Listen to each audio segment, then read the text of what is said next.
आज का डिक्टेशन उच्च गति अभ्यास से लिया गया है। डिक्टेशन का टाइम शुरू होता है अब। भाइयों, भूगोल, पर्वत, समुद्र ने भारत के स्वरूप का निर्माण किया है।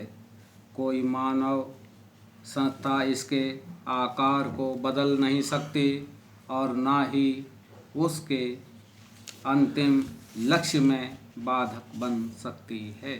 आर्थिक परिस्थितियां और अंतर्राष्ट्रीय मामलों की लगातार मांगों के कारण भारत की एकता और भी आवश्यक हो गई है।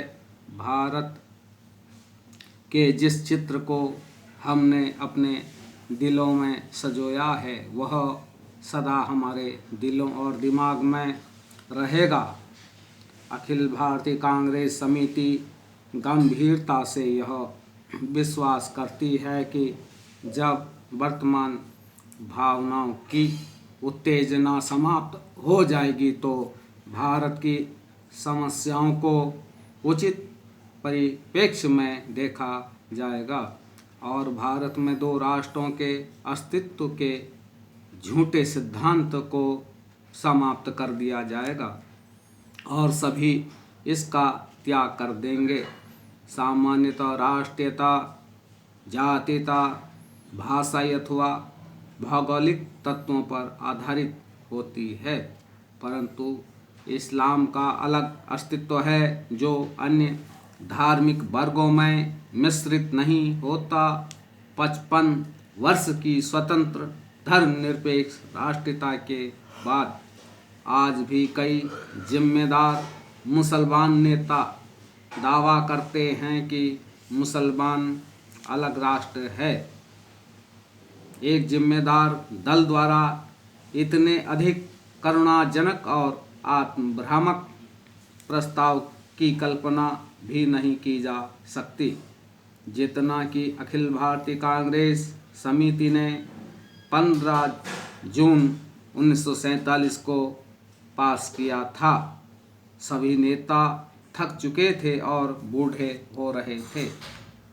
आदर्शवाद की जिस ज्वाला ने उन्हें 26 वर्ष पूर्व प्रेरित किया था उसका जोश ठंडा होने लगा था।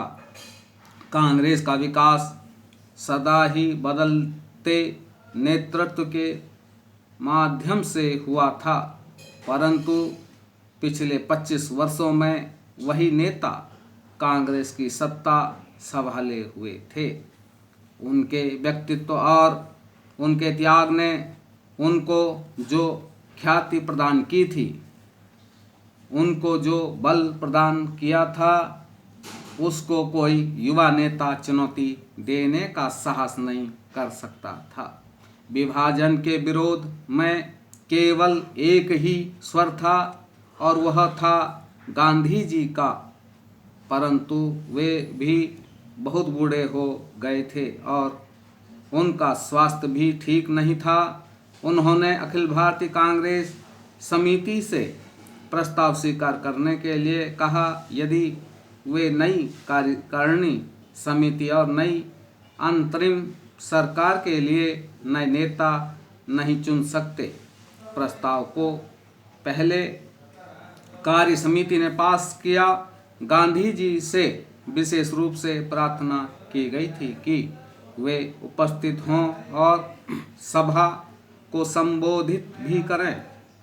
लेखक अखिल भारतीय कांग्रेस समिति की बैठक में उपस्थित था। गांधी जी का भाषण स्पष्ट रूप से उनके दुख का द्योतक था।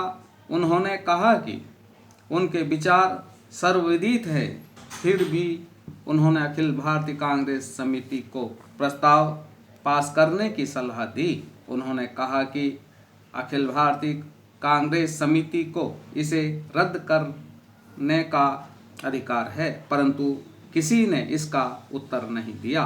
उस समय ब्रिटेन भारत से चले जाने के लिए और अपनी साम्राज्यवादी धाक छोड़ने के लिए बहुत उत्सुक था।